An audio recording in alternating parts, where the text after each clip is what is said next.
मुर्गी और कुत्ते की दोस्ती। एक गांव में मुर्गी और कुत्ता थे। उन दोनों के मालिक एक ही होने पर दोनों के बीच अच्छी दोस्ती हुई। वो दोनों गांव में साथ ही घूमते थे और साथ ही खाना भी खाते थे। उनकी दोस्ती को देख गांव के बाकी के पशु पक्षी चौंक जाते थे। एक दिन मुर्गी और कुत्ता पास के जंगल में घूमने गए और जंगल में बहुत देर तक मजे से घूमे। जंगल को पहली बार देखने पर उन दोनों को बहुत खुशी मिली। ऐसे मजे में सब कुछ भूलकर जा रहे थे तो शाम ढल गई। तब मुर्गी ने कहा, अरे रे, रात हो गई, हमने तो ध्यान ही नहीं दिया। अब हम क्या करेंगे? अगर जंगली जानवर आएंगे तो हम क्या करें? सोचकर मुर्गी चतुरता से एक पेड़ के डाल पर चढ़ के बैठ गई और कुत्ता पेड़ के छाल में छुप गया। कुछ देर बाद एक लोमड़ी उसी तरफ आई। खाने के लिए कुछ तो मिलेगा ही करके बहुत देर तक वही बैठी रही। अब उधर रुककर कोई फायदा नहीं करके जाने वाले लोमड़ी को पेड़ पे बैठी मुर्गी दिखी। लोमड़ी ने मुर्गी से पूछा, मुर्गी, मेरे लिए एक गाना गाओ ना। तब मुर्गी ने गाना गाया। अपनी दोस्त की आवाज सुनते ही कुछ तो खतरा है करके पेड़ के छाल में छुपा कुत्ता सतर्क हुआ। फिर लोमड़ी ने कहा, मुर्गी, अच्छी सी मुर्गी, नीचे आकर गाना गाओ ना, मैं तुम्हें एक अच्छा सा तोहफा दूंगी। लोमड़ी के चाल को मुर्गी समझ गई और बोली, लोमड़ी मामू, मेरे पैरों में दर्द है, मैं अब नहीं उतर सकूंगी। मेरे दोस्त उस पेड़ के छाल में है, उससे पूछ लो गाना गाने के लिए। बोलकर मुर्गी ने चतुराई से कहा, अच्छा, तो पेड़ के छाल में एक और है क्या? तो अच्छे से पहले उसकी खबर लेकर फिर तेरे पास आऊंगा। सोचकर लोमड़ी खुशी से पेड़ के छाल में अपना मुंह रखा तो अंदर के कुत्ते ने लोमड़ी को जोर से काटा। मैं मर गया रे, अरे मैं तो मर गया रे बाबा, बोलकर चिल्लाती हुई लोमड़ी उधर से भाग गई। फिर सुबह होते ही रात की बात को याद करके हंसते हुए मुर्गी और कुत्ता खुशी खुशी घर लौट गए। जवाब दे सकते हो? रामू को कहानियाँ बहुत पसंद थी। अपने दादा के बताए हुए कहानियों को अच्छे से सुनते हुए बहुत सारी नई चीजें जानता था। उस दिन भी रामू ने पूछा, दादू, एक कहानी बोलो ना।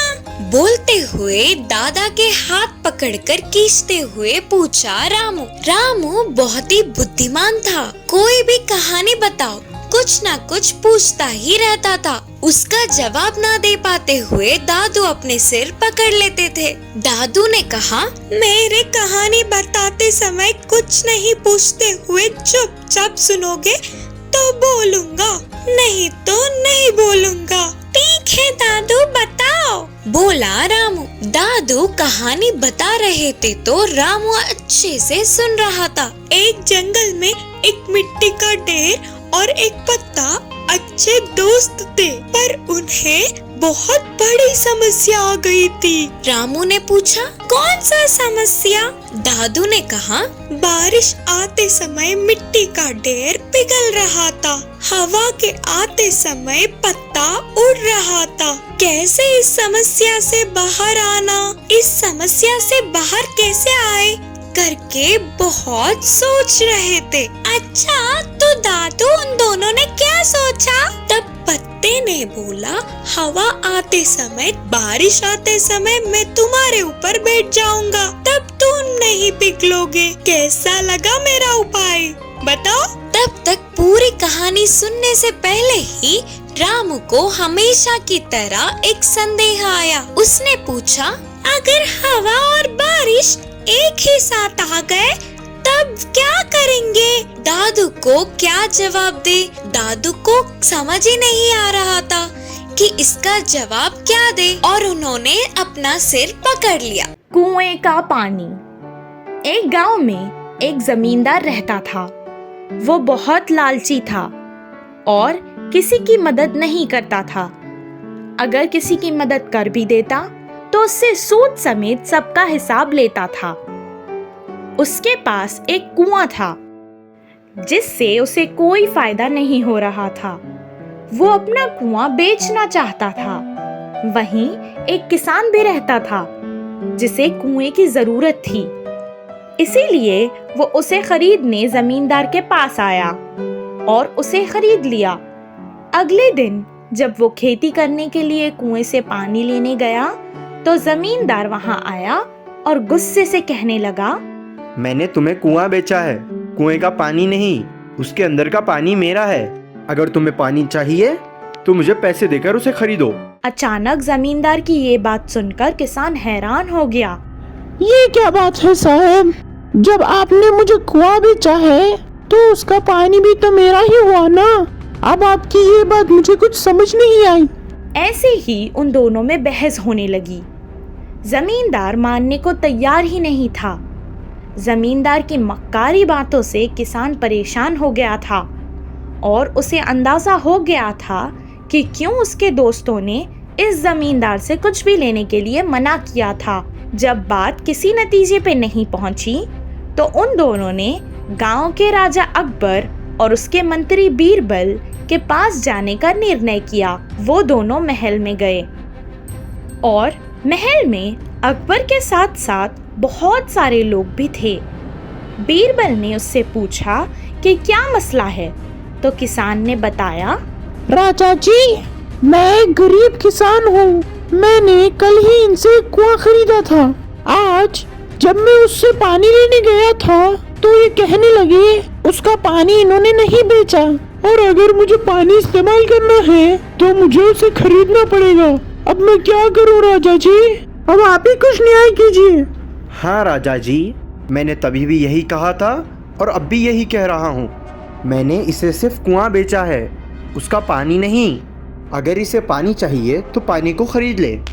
बीरबल जमींदार की मक्कारी समझ गया और कहने लगा, ये सब सुनकर मैं समझ गया हूँ और ये सही तो कह रहे हैं। आपने इनको कुआं बेचा है, कुएं का पानी नहीं। कुएं का पानी आपका ही है।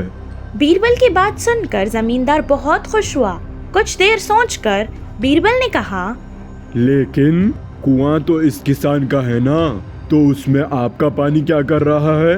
आप एक काम करिए, अपना सारा पानी इसके कुएं से निकाल लीजिए और इसे खाली कुआं दे दीजिए। जमींदार हैरान हो गया। उसकी अकल भी बीरबल के सामने नहीं चल सकी।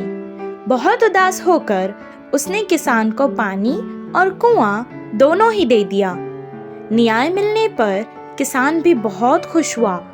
सही न्याय करने पर बीरबल की अकबर के साथ मिलकर सबने तारीफ की। इस कहानी से हमें ये शिक्षा मिलती है कि मक्कारी करने से हमारा ही नुकसान होगा। कौन सी असली कौन सी नकली। एक गांव में रामलिंग नामक व्यक्ति रहता था। वह बहुत ही बुद्धिमान था।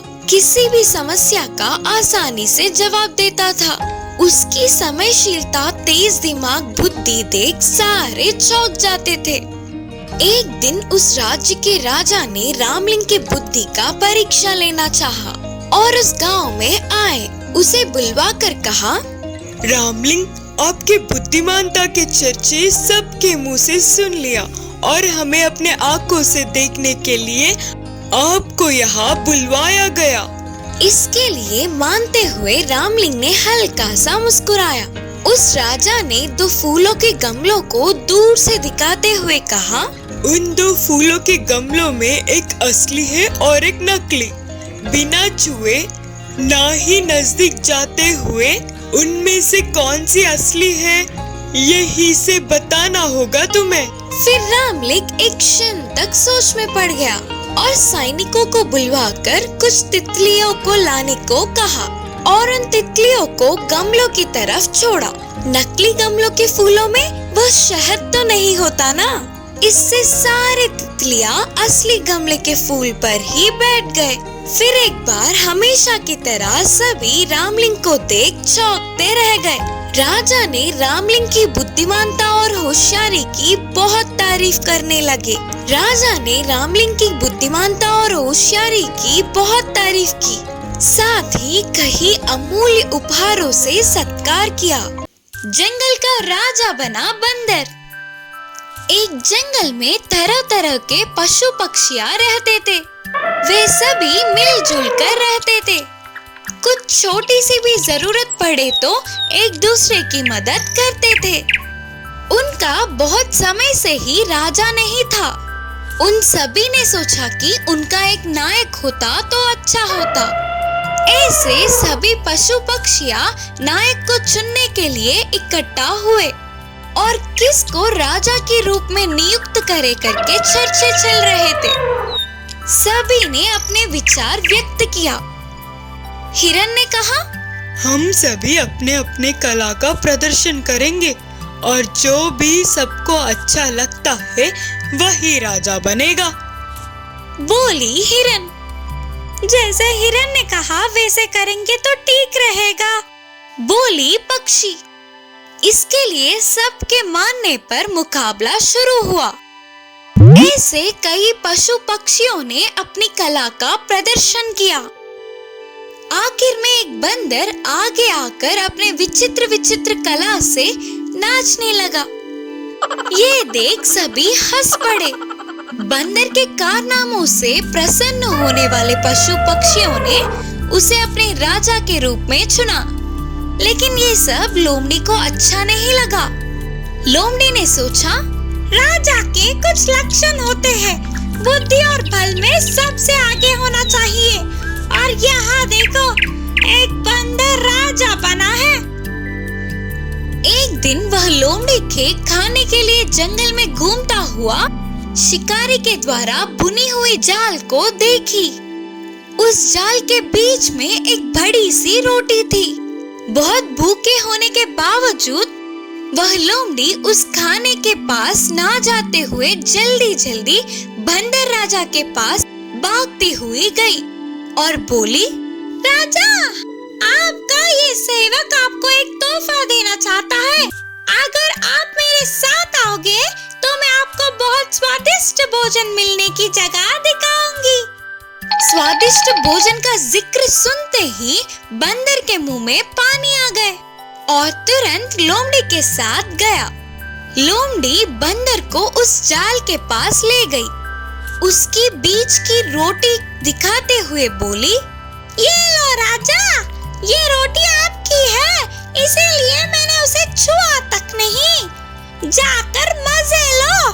विनम्रता से बोली लोमड़ी।